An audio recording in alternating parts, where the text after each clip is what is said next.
¿Qué tal, familia? Qué bueno que una vez más ustedes y nosotros y ustedes nos encontramos en este subprograma Perspectiva.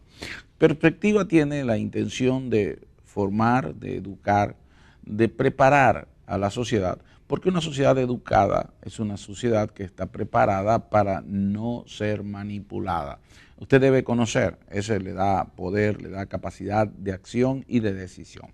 Bueno, hoy vamos a estar, como de costumbre, con un tema que esperamos le pueda ser muy útil. Recuerde que para nosotros es sumamente importante su retroalimentación, que usted nos contacte, que usted nos envíe su opinión, su sugerencia, incluso su discrepancia, si así fuese el caso. Recuerde que puede hacerlo a través de cualquiera de nuestros contactos en las redes sociales. Usted puede buscar en los motores de búsqueda, pone CDM Perspectiva o Perspectiva CDM y allí nos va a encontrar, tanto en YouTube como en Google Plus, como en Facebook. En todos esos puntos de contacto estamos para usted con mucho gusto y placer. También puede ir a la página del canal CDM Internacional y allí nos encuentra. Hoy tenemos nuevamente a un amigo de esta casa, al doctor Juan Fumero, psiquiatra, quien maneja de una manera muy sencilla términos muy complicados y nos hace entender mucho de nuestra formación y de nuestra conformación biológica en cuanto a las situaciones que vivimos. Hace poco estuvimos hablando de la pérdida y el duelo. Invitamos para esa ocasión a un consejero, a un psicólogo que trabaja el término desde una visión bastante psicológica y conductual. En este caso vamos a estar hablando de cómo manejar las pérdidas y esto en el sentido más genérico posible, cómo nuestro cuerpo reacciona ante la realidad de la pérdida, qué está sucediendo biológicamente, cómo reaccionan nuestras células, cómo reaccionan nuestros órganos vitales, cómo reacciona todo nuestro cuerpo. Pero antes que todo, un saludo muy especial al doctor Juan Fumero. Doctor, ¿cómo está usted? Muy bien, muchas gracias por la invitación a estar aquí, como siempre, un placer y un privilegio poder contar con ustedes. El privilegio entonces es mutuo, porque para esta casa siempre lo es cuando gente como usted puede ayudarnos a explicar temas complejos que a veces son tan cotidianos, la gente lo vive todos los días pero no lo entiende. Correcto. Y hablando del tema anterior, cuando estuvimos hablando de la pérdida y el duelo, muchísima gente llamó. Por eso necesitamos entonces trabajar con una segunda parte, porque algunas preguntas vinieron dirigidas específicamente a cómo reacciona mi cuerpo, por qué pasan ciertas y determinadas cosas cuando yo estoy frente a la pérdida. Si es que la pérdida es algo tan natural que todo el mundo va a estar perdiendo, si es un proceso de crisis continuas en pérdidas y ganancias, ¿por qué no entiendo mi cuerpo reaccionando ante eso? Bueno, hay que entender que cuando estamos hablando de una pérdida es un proceso amplio, complejo. No tan solo ocurre lo que ocurra, que perdemos, sino que también toda la parte emocional del individuo se altera, todo el cuerpo empieza a alterarse, todo el funcionamiento de la persona puede alterarse a niveles sociales, a niveles vocacionales, funcionamiento a todos los niveles, porque es algo que tiende a ser bastante grande, mucho más grande quizás de lo que pueda aparentar inicialmente. Una noticia de una pérdida jamaquea los cimientos del cuerpo de muchas maneras. Claro, siempre también va a depender en gran medida cuál es la capacidad que tenga el individuo de poder manejar esa pérdida y poder adaptarse a esa pérdida, lo que llamamos nosotros en el campo la resiliencia del individuo.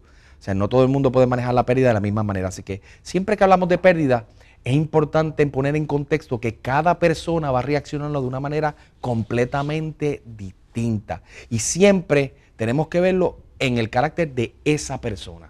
Porque fíjate, es muy diferente unas de otros. Ahí está el punto clave de todo esto, la resiliencia, que es un término que quizás la gente no maneja muy a menudo, pero que en términos técnicos nos habla de la capacidad que tenemos para manejar esa situación. Entonces yo me pregunto, si es tan distinto en uno en otro, pero al mismo tiempo es tan común en todos, ¿por qué se nos hace tan difícil comprender lo que está sucediendo en nuestro cuerpo? Bueno, porque volvemos al aspecto de individualidad. No es lo mismo, la misma pérdida, dos personas distintas la van a manejar muy diferente. Hay quien ante una pérdida grande, como sería la pérdida de un familiar cercano, hay quien prácticamente no pasa por un proceso de duelo, automáticamente o muy rápidamente se adapta, acepta esa pérdida y le incorpora en su vida como que de ahora en adelante va a ser distinto y simplemente sigue su vida.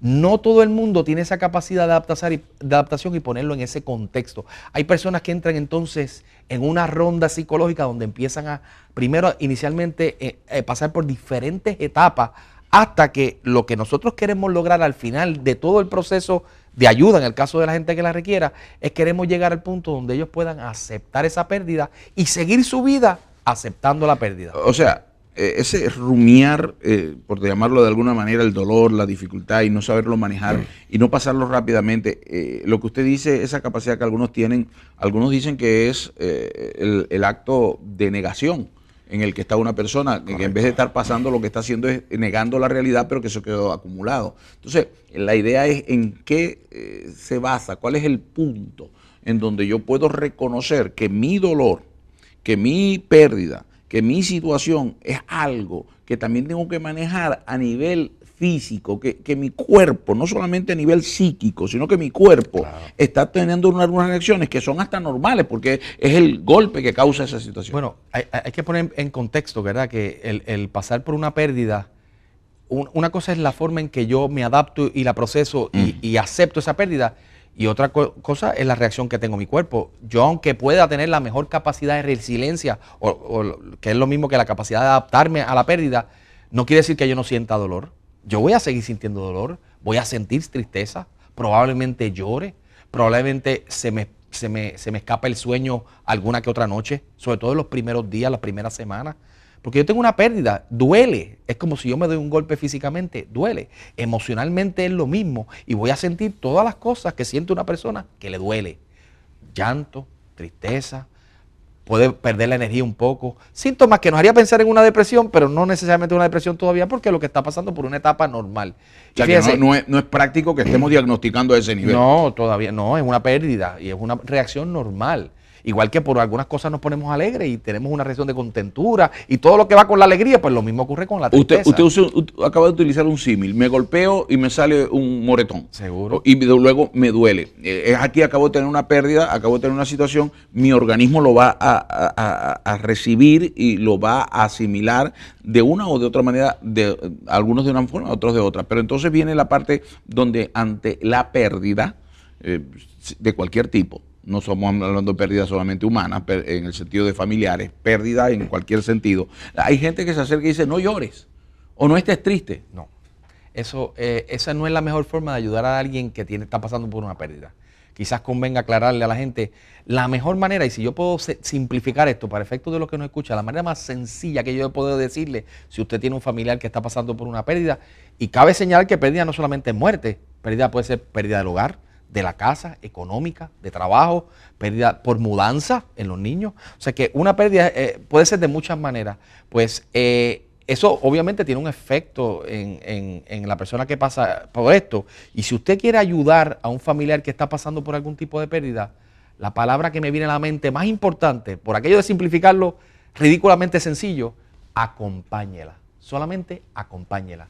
No lo trate de dirigir, no le trate de cohibir que sienta lo que siente. Deje que esa persona exprese lo que siente. No la trate de redirigir y mira, eso va a pasar. No. Solamente acompáñela. Demuestre que usted está ahí, que usted la quiere acompañar, que usted está disponible para lo que necesita. Si la persona necesita gritar, llorar, patalear, déjela. Eso es parte del procesar el duelo. Eso es parte de procesar esa pérdida. Tiene que la persona pasar por todos los procesos y todas las fases de sus emociones. Si eso es lo que siente en ese momento, déle espacio que lo haga. Simplemente esté con la persona. Ahora, si es la persona la que quiere hacer algo, pues entonces ya es otra cosa. Ahora, una de las cosas que muy a menudo sucede, y lo he visto, que cuando la persona está en ese momento de sufrimiento extremo, de trauma causado por la pérdida, perdió el trabajo de tantos años y ahora no sabe qué va a hacer, cuál es el siguiente paso.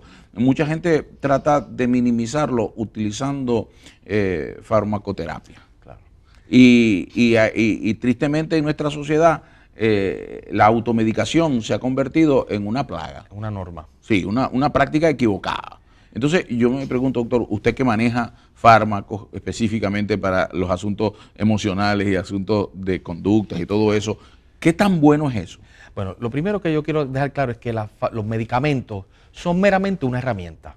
Las medicinas y los medicamentos, ¿verdad? No es la forma de manejar un duelo. Un duelo no requiere una pérdida, ¿verdad? Manejar y procesar esa pérdida no es requisito medicamentos. Los medicamentos tienen un rol para distintas cosas y quizás un buen momento para clarificarle. Muchas personas que tienen pérdida a veces se automedican con alcohol, con drogas de la calle o con drogas que consiguen en la farmacia, pero viene siendo lo mismo que si el médico le da una droga, una medicina.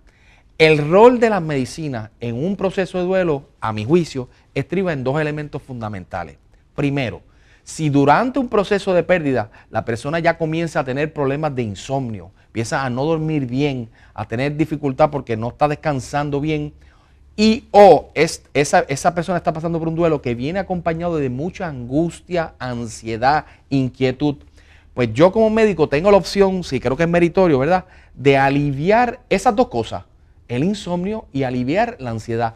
¿Por qué? Porque si yo permito que una ansiedad o un problema de insomnio persista, comúnmente eso me abre la puerta y se me convierte en una depresión más adelante. Y la idea es aliviar eso a corto plazo, unos días, para ayudar a la persona en su proceso de duelo. Simplemente quiero suavizar que eso no se adueñe de la persona.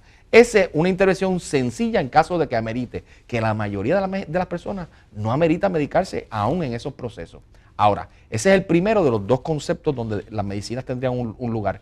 El segundo viene siendo cuando ya ese duelo se complica, ya esa pérdida empezó a desarrollar síntomas de depresión y los síntomas de depresión ya están bien claramente definidos. O sea que una vez ya llega a cumplir esos criterios, pues entonces el tratamiento farmacológico va exclusivamente dirigido a manejar esa complicación de depresión, no a manejar el duelo. El duelo y la pérdida se tienen que seguir procesando terapéuticamente hablando, la psicoterapia, el apoyo, la parte familiar. Eso es lo que le da el tratamiento o la corrección del duelo. No es la medicina. La medicina es para la complicación. Usted me está diciendo dos cosas que yo quisiera ver si las entendí bien.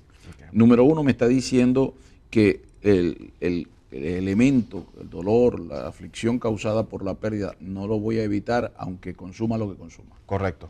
Y que si esto voy a consumir dirigido por un profesional que me va a estar, porque si es una herramienta, la herramienta debe usarla alguien que sepa usarla. Correcto. Entonces, esa herramienta que me están dando, tengo que manejarla exactamente como dice quien me la está indicando. Totalmente de acuerdo. Entonces, la segunda cosa que usted me está diciendo es que en ese proceso yo tengo que tener la capacidad de comprender que el dolor y la pérdida es un asunto más de mi personalidad, de correcto. Cómo voy a madurar ante esa situación. Es correcto, exactamente. Y en el caso de alguna gente que tiene una pérdida y buscan ayuda profesional, el profesional esencialmente lo que va a hacer es facilitar que la persona culmine el proceso de duelo. No, nosotros no podemos hacer nada que no sea ayudar a la persona a procesarlo hasta que culmine y llegue a lo que dije anteriormente, que es que la persona pueda estar tranquilo aceptando esa pérdida. Es que es el objetivo final de todo esto. Me gustaría, cuando regresemos de esta pausa que vamos a ir, hablar un poco de cómo esto realmente pudiera hacerse, cómo yo me puedo preparar o cómo puedo preparar a mis hijos, cómo puedo preparar a esta sociedad para que sepa cómo administrar esas situaciones que son casi inevitables, ¿no? Cómo yo puedo estar, digo, no totalmente preparado, pero por lo menos tener algunas herramientas que anticipen que el golpe no sea tan fuerte. ¿Cómo vamos a hacer eso? Me gustaría que lo planteáramos en el segundo segmento que ya viene en breve. Usted no sea parte de nuestra sintonía, que continuamos aquí en Perspectiva.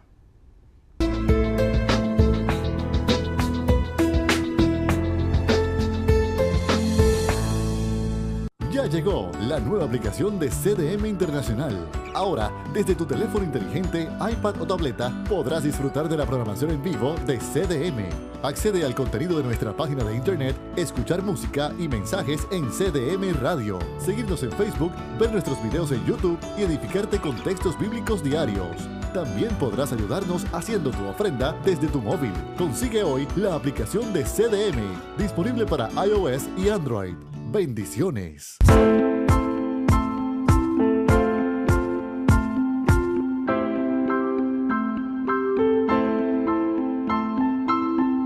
Bien, regresamos aquí a su programa Perspectiva. Les recordamos que estamos en todas las redes sociales. Usted puede contactarnos y para nosotros es sumamente importante. Nos interesa, nos estimula, nos ayuda y nos hace saber que estamos cumpliendo con nuestro objetivo, educar y formar a la sociedad, porque una sociedad formada y educada es una sociedad que no puede ser manipulada, una sociedad que está preparada para enfrentar los diversos cambios que le tiene preparada la vida. Hoy tenemos con nosotros un invitado muy especial, siempre amigo de esta casa, el doctor Juan Fumero, psiquiatra, y hemos estado hablando del aspecto más específicamente psiquiátrico, biológico, de lo que causa en nosotros la pérdida, cómo manejarlo.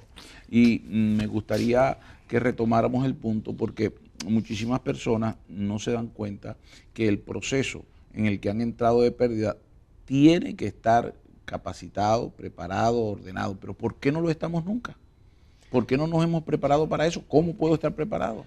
Pues yo una de las cosas que pienso es que la sociedad ha cambiado tanto en los últimos años. Yo recuerdo cuando yo era jovencito, hace ya bastante tiempo, en aquel entonces yo recuerdo que la gente se unía en los balcones a dialogar, compartían en familia más, se sentaban a comer a la misma vez todos juntos. Había una serie de actividades en el día a día de las familias donde había un compartir y un expresar lo que estaba pasando. Todo el mundo tenía la oportunidad. Eso se ha ido perdiendo a través del tiempo y ahora estamos cada uno como que aislados. Y encima de eso, a mi juicio, la sociedad nos ha bombardeado de mucha publicidad de distintas cosas donde pues uno puede resolverlo todo rapidito, facilito, lo que yo llamo el fast food type reaction, que todo lo resolvemos rapidito, como yo lo quiero ahora mismo, rapidito, barato, en especial, y como me da la gana a mí, sin esperar mucho. Pero la realidad de la psiquis humana no responde muy bien a esas cosas. La psiquis humana requiere las cosas un poquito más paulatinamente, un poquito más procesales. Y como estamos acostumbrados a que todo se resuelve seguidita, pues no queremos esperar. Y la parte humana, cuando pasamos por un proceso de pérdida, es un proceso que toma tiempo, no es algo que va a pasar inmediatamente.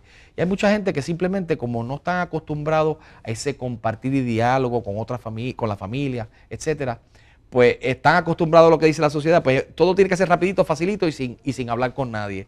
Eso no va a ayudarnos a nadie a manejar las pérdidas. Las pérdidas requieren, como dije ahorita, la palabra más importante para ayudar a una familiar que tenga pérdida es acompañarlo. Acompañarlo significa estar ahí con esa persona. Y eso se hace en las relaciones interpersonales, no mirando el celular, no viendo la televisión, no haciendo, ¿verdad?, cosas que hacemos individualmente, sino que tenemos que compartir un poco más en familia. En otras palabras, ese torbellino interno es difícil manejarlo solo. Es difícil manejarlo solo. Aunque uno no esté hablando con otra persona, es importante sentirse acompañado, porque en el proceso mismo del duelo, claro, cada persona va a su paso, algunos van en etapas antes que otras y cada cual sigue su propio camino, pero en algún momento dado incluye el poder expresar esos sentimientos que tiene. Doctor, tiene que llegar a esa parte. Doctor, con usted me gusta hablar mucho porque usted, su área de expertise es el cuerpo humano. Correcto. ¿Cómo funciona nuestra conducta? Apegado más bien a nuestra biología, ¿verdad? Porque una de las cosas que se ven en los niveles de algunos elementos que están en nuestro cuerpo, que a veces están muy altos, a veces están muy bajos y traen consecuencias. Pero por otro lado, yo tengo el expertise, y con usted puedo hablar porque usted también tiene esa visión, que aquello que es intangible, como emociones y sentimientos, pueden estar basados en un descontrol biológico, pero también puede ser que esta actitud no tangible pueda ser lo que cause el descontrol. Así que en ese punto hay una especie de unión entre lo psíquico y lo físico. Sí. Entre lo psíquico y lo somático, cómo las dos cosas están ahí entrelazadas. Sí. ¿Cómo puedo poner esto de una manera sencilla? Yo quizás la forma que trato de resumir eso muy sencillamente, le digo a mis pacientes, mira,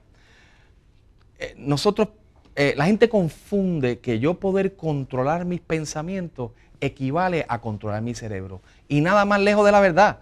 Yo puedo quizás controlar mis pensamientos, pero mis pensamientos ocurren en un cerebro que es carne.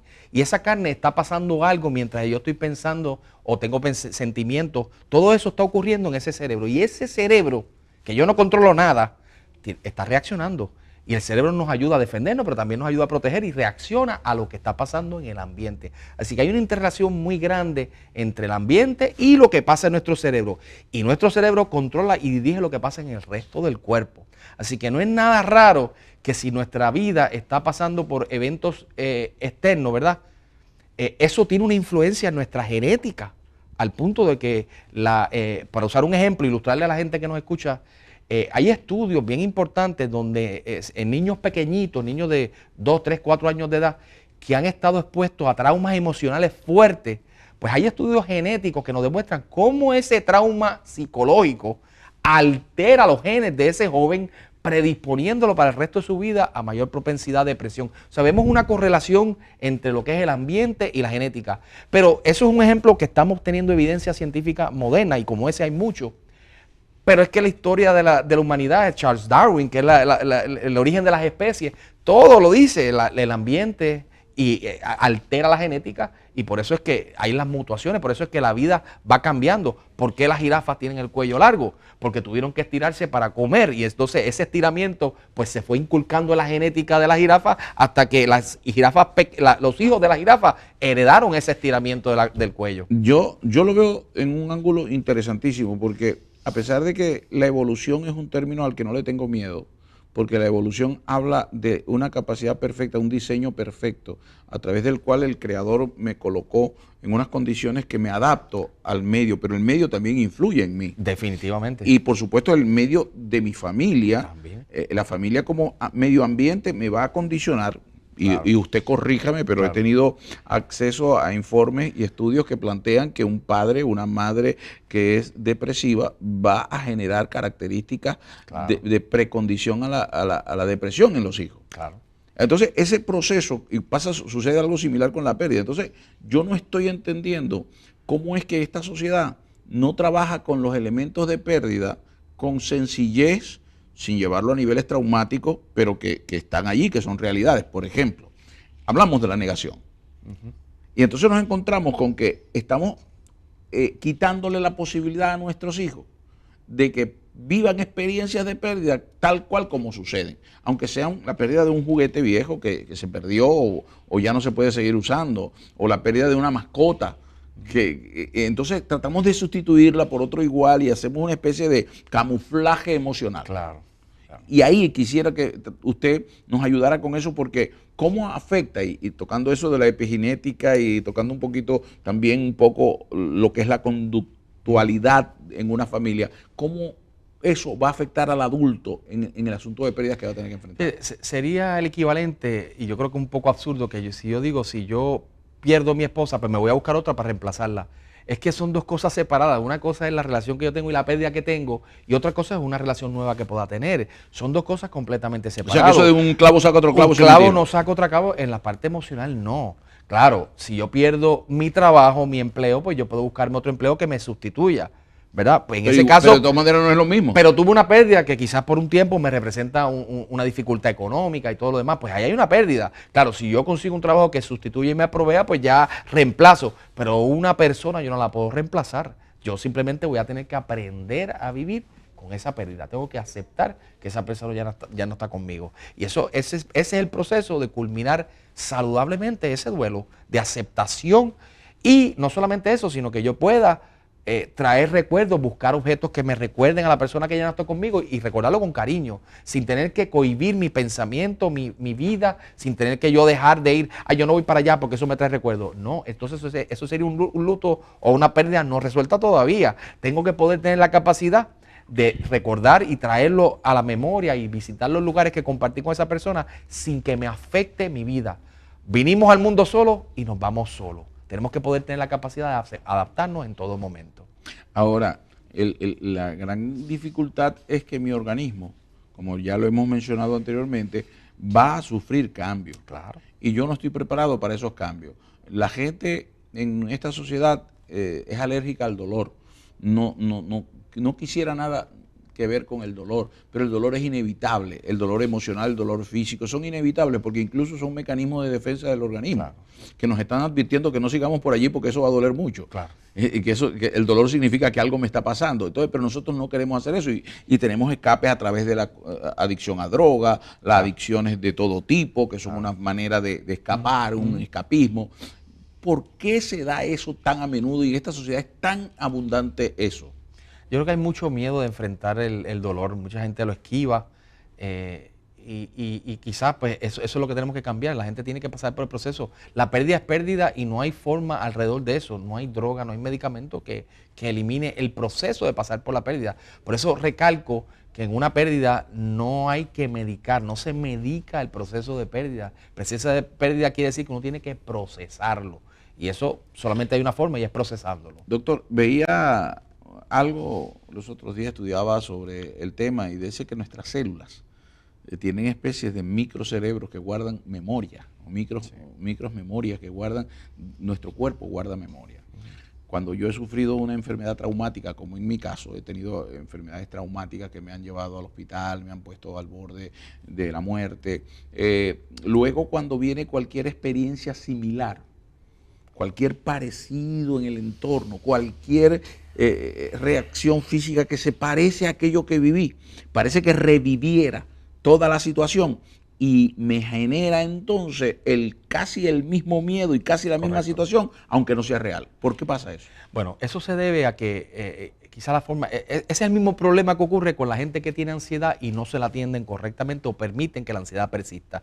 El cuerpo tiene un mecanismo de defensa de emergencia y parte del mecanismo normal de emergencia, digamos que viene una amenaza, viene un animal a atacarme, pues mi cuerpo reacciona. Primero físicamente, el corazón bombea rápido, yo quiero oxigenación en mis músculos, o sea que el cuerpo se organiza para protegerse y salir defendiéndose. Esa es la primera parte que ocurre en una emergencia. El segundo fenómeno que ocurre es que durante una emergencia es como si mi cerebro levantara los radares para uno estar hipersensitivo, o sea que mis sentidos se agudizan porque yo estoy en una emergencia, quiero captar todo eso y, ¿verdad?, para poder detectar cualquier amenaza hacia mí.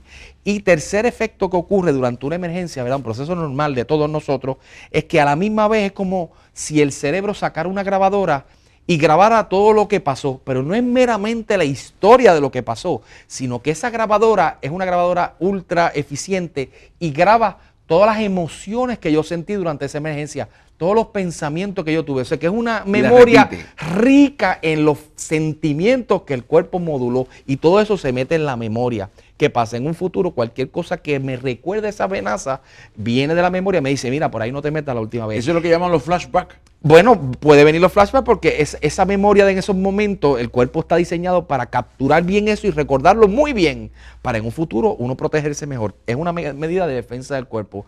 Y eso pues, en una persona que pasa por traumas puede capturar un poquito de esa memoria, pero si no la procesa y sigue habiendo, va a seguir reviviendo y va a intensificarse con el tiempo. Hay dos cosas que me emocionan de todo esto. Y la primera es ver la capacidad que tiene nuestra memoria y cómo podemos nosotros enfrentar esa situación. La segunda tiene que ver con ese proceso en el que tenemos que enfrentarnos y que muchas veces, al no tener la capacitación, lo que hacemos es repetir la historia de miedo. Claro. Y incluso esto nos puede llevar a la muerte, porque hay personas que por un ataque de pánico, que no es una enfermedad biológica determinada, pueden morir. Yo tengo una amiga que murió de un ataque de pánico, ella sufría de ataque de pánico y el ataque de pánico lo llevó a un colapso que terminó en la muerte. Claro. Entonces, de todas maneras, cuando regresemos, yo quiero que abordemos ambos ángulos, porque la verdad es que esta sociedad está siendo cada día menos productiva debido al mal manejo que tiene de las pérdidas, al mal manejo que tiene de la realidad, incluso a los más altos niveles de los que dirigen un país. Vemos el mal manejo de las pérdidas, vemos como entonces otro ángulo que no hemos abordado es el de no está pasando nada, esto no es verdad, es una negación absoluta y hasta colectiva. Así que me gustaría que lo analizáramos cuando regresamos de esta palabra. Ya regresamos con más de Perspectiva. No se aparte.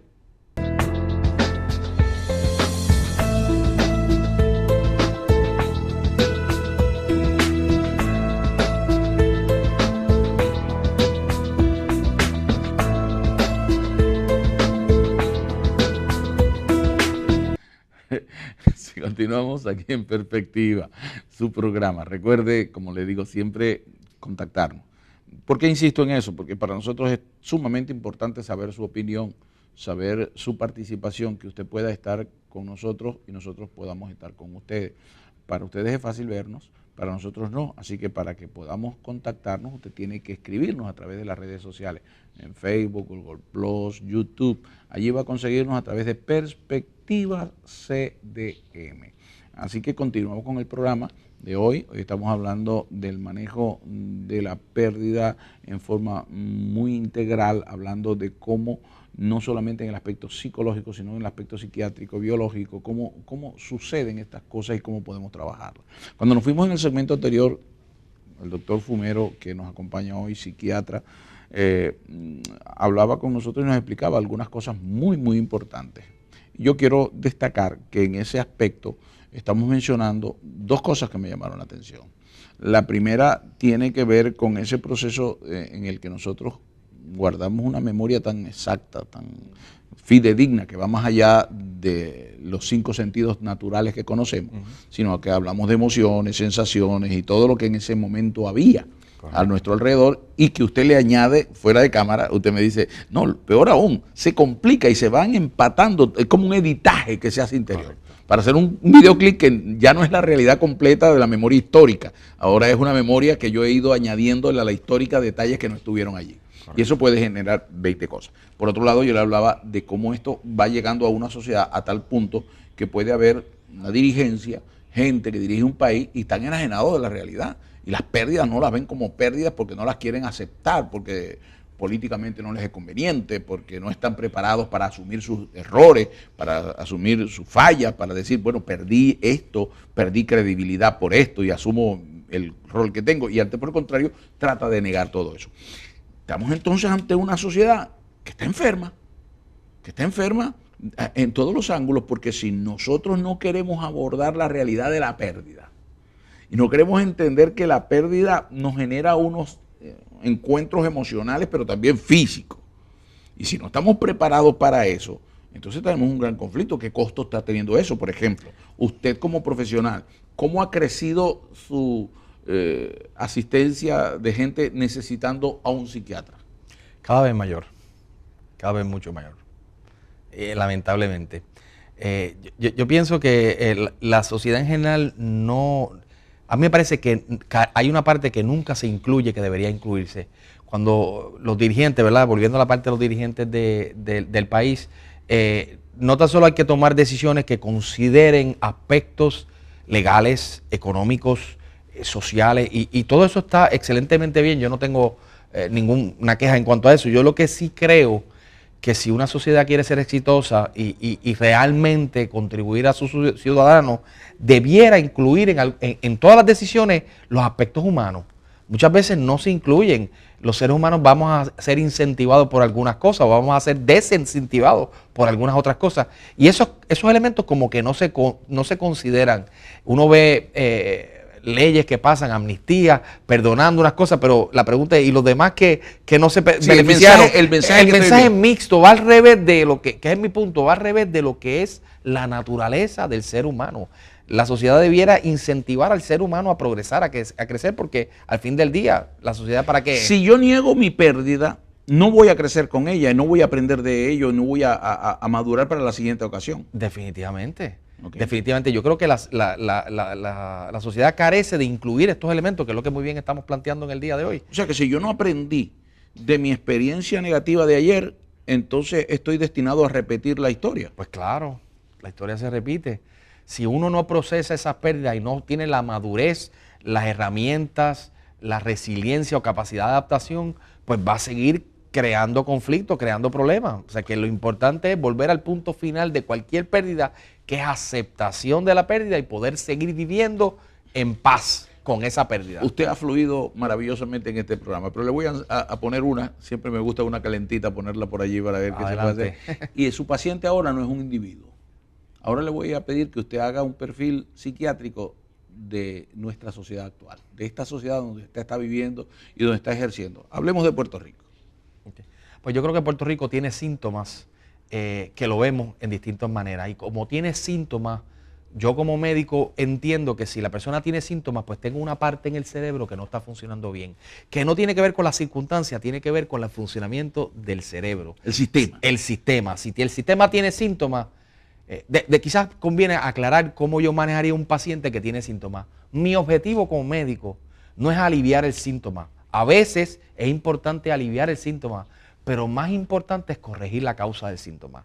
Cuando yo uso una herramienta, un medicamento, mi propósito no es quitarle el problema de dormir, por decir un ejemplo, sino es corregir la causa del insomnio, para que eventualmente podamos liberar a la persona y no siga teniendo insomnio. O sea que muchas veces la herramienta de medicina es para darme un poquito de tiempo, trabajar con más calma, el paciente esté un poco más calmado, pero trabajar con el objetivo de lo que es la causa. Lo importante es tratar la causa. Lo que pasa es que médicamente mucha gente gravita a aliviar los síntomas y se quedan aliviando los síntomas. Pero si yo no corrijo la causa, tengo que pasarme toda la vida aliviando síntomas. Ahí vemos numerosas complicaciones, adicciones a medicamentos, persiste el sufrimiento, versus, por ejemplo, una persona que está deprimida, pues yo le puedo dar un alivio hoy para que duerme y esté más tranquilo.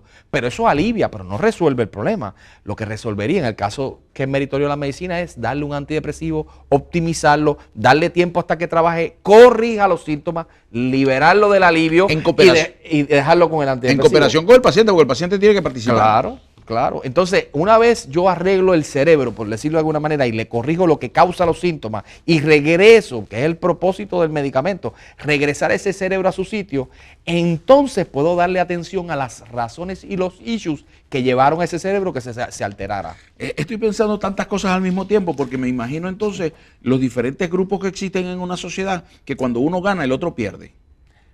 Por ejemplo, estamos en proceso de eleccionario y va a ganar un partido, va a perder otro. Eso se van a sentir que están afectados y empiezan una serie de circunstancias. Igual sucede incluso en aquellos que tienen una fe, pero cuando no reciben lo que están pidiendo, entonces se sienten mal por la pérdida y incluso tienen problemas de su relación con esa fe. Y entonces empiezan en un estado de negación, no solo de la situación, sino de su propia fe. Entonces, aquí hay un problema serio, madurez, me parece a mí. Es un problema de inmadurez, es una inmadurez, porque entonces se convierte en quién gana y quién domina, no en, ok, te toca el turno, ¿cómo contribuimos a que los dos progresemos? Es una falta de madurez. Lo que llaman la relación ganar-ganar. Donde podemos hacer algo, aunque no pensemos exactamente igual. Porque, doctor, usted hablaba de cuando usted era un jovencito. Aquel jovencito, aquel muchacho de 15, 16 años, al hombre que es usted hoy en día, perdió muchas cosas, pero ganó otras. Y usted todavía va a seguir perdiendo y va a seguir ganando. El hecho de cómo usted maneja esas pérdidas, esas ganancias, es lo que lo ha hecho usted, el profesional que usted es. Correcto. La vida, lo único constante en la vida es el cambio. Todo el tiempo está cambiando, todo el tiempo algo pasa, algo se tiene que cambiar. Yo no me interesa ver un programa de televisión que me gustaba a los 15 años, no me interesa ahora a mi edad. Son dos cosas distintas. Todo tiene su momento, pero hay que continuamente evolucionar. Y eso es lo que la gente no hace. Hay una cosa que dijo Albert Einstein, que dijo que la inventiva y el ingenio sucedían más que todo en la pérdida, en los momentos de pérdida. Eso así. Entonces, nuestro cuerpo parecía, hablando de esa genética, parece que nuestro cuerpo, si está bien adaptado, bien preparado para negar las realidades de la pérdida cuando no lo hemos preparado, también lo está para enfrentar las siguientes pérdidas si hemos hecho las cosas bien al principio. Definitivamente, cada vez uno se pone más eficiente y se convierte en uno con mayor resiliencia, quiere decir que mayor capacidad de adaptación. Entonces eso significa que cuando nos encontramos hombres y mujeres que han tenido grandes pérdidas, por ejemplo, el caso de personas que como yo tenemos alguna limitante física que sucedió en un momento de la vida, a mí en mi caso a los 20 años, eso cambió, estaba recién casado, mi hijo nace cuando ya yo estoy sentado en el sillón de ruedas, o sea, hay una serie de circunstancias allí, yo tuve una gran pérdida pero tuve unas ganancias, claro. ¿Cómo manejar eso? Y mucha gente dice, oh, es que estas personas son especiales, no. y a mí me parece que el término no es adecuado. No, yo pienso que no, yo pienso que todo el mundo tiene el potencial, lo que pasa es cómo uno tiene que hacerse disponible para ese cambio. Eso depende de uno, depende de que yo quiera, que yo esté dispuesto. Hay gente que sencillamente es más fácil para ellos agarrarse de que negarlo, mira, ¿y por qué pasó esto? Y se quedan en esa duda, pues no van a pasar otra etapa. Recuérdense que lo importante en cualquier pérdida, de las muchas que tenemos en la vida, lo importante es llegar al momento donde uno acepte esa pérdida y pueda seguir viviendo su vida aceptando las pérdidas de las cosas que no podemos cambiar. Por eso de distribuir responsabilidades. Si nuestro cuerpo se va adaptando biológicamente y van habiendo, porque leía que cuando mi mamá decía, me envenenas la sangre, biológicamente es real. Cuando uno tiene ciertos tipos de circunstancias en la vida, entra al torrente sanguíneo una serie de químicos que nosotros mismos producimos y literalmente envenenamos la sangre. Eso es así. Entonces, cuando eso permanece demasiado tiempo, por ejemplo, la sensación de pérdida no la manejo y tengo la angustia de que todo el tiempo voy a estar perdiendo, ya estoy sometiendo a mi cuerpo a una presión extra. Sí, es el paralelo sería que, como decíamos ahorita, el sistema normal de defensa del cuerpo está diseñado para reaccionar en una emergencia. Por ejemplo, tengo una emergencia, pues mi sistema se activa, pasa todo lo que hablamos, dura un rato, etcétera, se acaba la emergencia y el sistema apaga. Pero ¿qué pasaría si ese sistema de emergencia se queda continuamente encendido? Eso va a empezar a crear problemas. Eso es exactamente lo que pasa en el cuerpo de las personas cuando tienen una pérdida, no la procesan. Eso va a generar los químicos del cuerpo que no deberían estar prolongadamente elevados, se van a quedar un poquito más elevados, como es el cortisol y otras cosas más. Y eso tiene un efecto tóxico a largo plazo. Empieza a alterar el cuerpo, el corazón, el cerebro, etcétera. Y aparte de que le afecta la vida a la persona. Así que hay una correlación bien clara en la reacción de esto en el cuerpo de las personas. O sea que cuando tomamos en una medio de comunicación, sea radio, televisión, empezamos a darle un matiz de urgencia, de desesperación, de angustia, y eso se colectiviza, se masifica. Entonces estamos coadyuvando a que nuestra sociedad viva en ese estado porque estamos haciéndolo de esa manera, aunque eso va a vender más, pero también va a generar más daño. Estamos viviendo con el sistema de emergencia continuamente prendido, eventualmente va a haber problemas. Los hay, lo sabemos. Médicamente, la parte del cuerpo, eso va a pasar. Así que colectivamente yo pienso que es lo mismo. O sea, y pregunto yo aquí, una persona, y volviendo a la particularidad, ya saliendo de la colectividad, una persona que ha sufrido una pérdida, por ejemplo, perdió el trabajo y se va a poner a oír noticias que dicen y en los próximos años las pérdidas de empleo van a continuar, no va a ser fácil conseguir empleo, los mayores de tantos años no consiguen empleo. Estar detrás de ese tipo de noticias no lo va a ayudar a salir de la situación. No, porque está provocando un poquito de angustia en uno, porque uno también tiene que estar... eso va, en cierta forma va a depender un poco de la madurez del individuo, porque un individuo que puede entender que eso es una manera de verlo, pero que también hay gente que puede progresar y pueden salir adelante. O sea que el que se queda solamente con eso como única fuente de información y se limita es el que va a tener más problemas. El que abre su mente y permite que otras cosas puedan pasar, bueno, eso es una posibilidad, pero también yo puedo reinventarme, puedo buscar otras maneras. Pues la persona que abre tiene mejor capacidad a largo plazo. Y como decía, incluso, y este es un tema que quizás usted no lo maneje tan a menudo, pero yo sí lo manejo muy a menudo, que a veces vemos como hay una teología que plantea que aquellos que siguen la fe no van a tener dificultades, no van a tener problemas, pero cuando vamos a la Biblia, el mismo precursor de nuestra fe, nuestro Señor Jesucristo, dijo, en el mundo van a tener aflicciones. Confíen, ya yo vencí al mundo. Hay una fórmula allí, dice, van a haber aflicciones, tú confías y yo estoy contigo. Acompañamiento, tú ten seguridad en lo que has preparado y creído, pero no vas a evitar el sufrimiento de las circunstancias. Y muchas veces cuando nos encontramos con esta teología grandilocuente que dice no vas a tener ninguna pérdida, no vas a sufrir nunca, nunca te va a faltar, entonces de pronto sufre, de pronto falla, entonces cree que le falló fue Dios y cree que le falló su fe. Aquí hay un problema psiquiátrico si queremos, ¿no? Claro. O podemos generarlo por lo menos. Bueno, podría, claro, definitivamente. Así que el asunto está en que en todas partes estamos manejando de manera inadecuada lo que es la pérdida y estamos manejando de forma inadecuada lo que es las causas que genera esta pérdida. Tenemos que madurar con ella. Sí, no solamente manejarlo inadecuadamente, sino que hay mucha tendencia a esquivarlo, que es parte del problema. Que es tan malo como no saberlo manejar. Y de hecho, algunas culturas celebran el nacimiento, ¿verdad? Nosotros celebramos el nacimiento, pero algunas culturas celebran también la muerte. Sí. Es parte de la vida, hay que ser agradecido que tuvimos esta persona o estas bendiciones durante un tiempo. Bueno, el programa se nos queda corto, vamos a la última parte, el último segmento y vamos a hacer una pausa y ya regresamos con más de Perspectiva. No se aparte, que ya regresamos.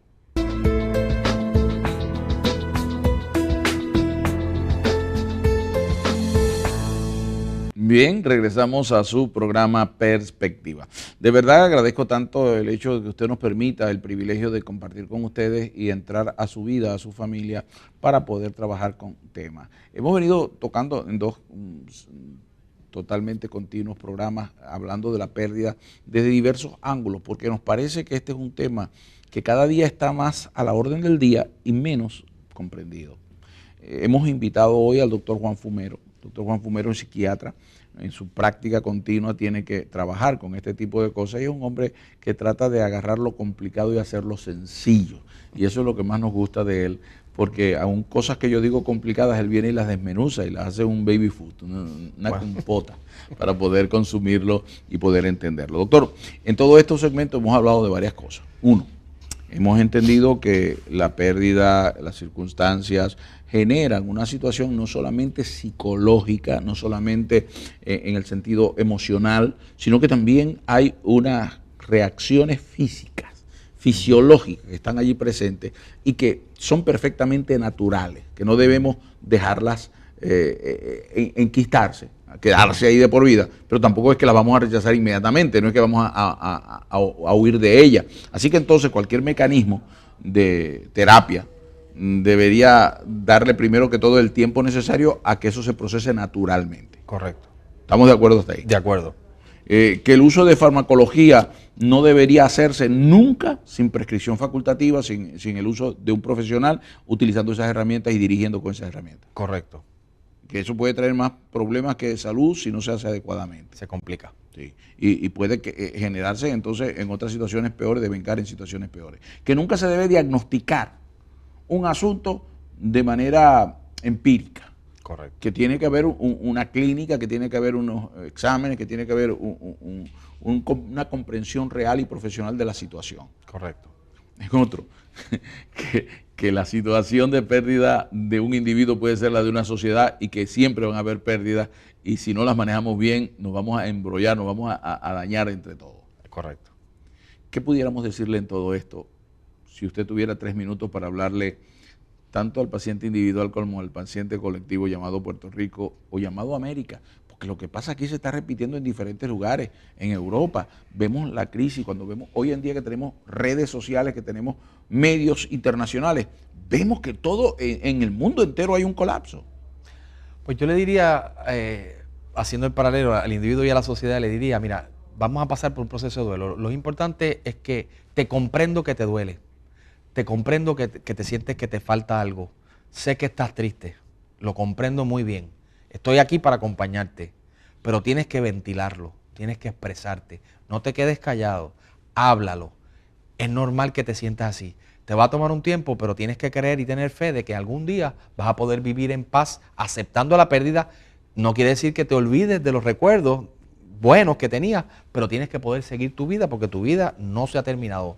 Tienes que poder continuar.